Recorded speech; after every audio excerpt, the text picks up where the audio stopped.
The first, number one misconception, the top of the charts, is regarding the word jihad.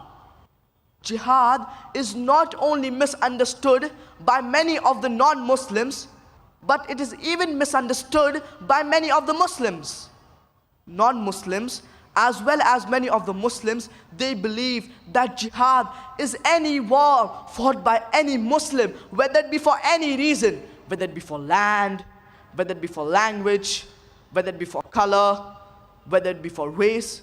Jihad does not mean any war fought by any Muslim, whether it be for land, whether it be for language, whether it be for color. Jihad comes from the Arabic word jahada, which means to strive, which means to struggle. And in Islamic terminology, jihad means to strive and struggle against one's own evil inclination. Jihad also means to strive and struggle where there's oppression. Jihad also means to strive and struggle in self-defense. Jihad also means to strive and struggle in the battlefield. So jihad basically means to strive, to struggle.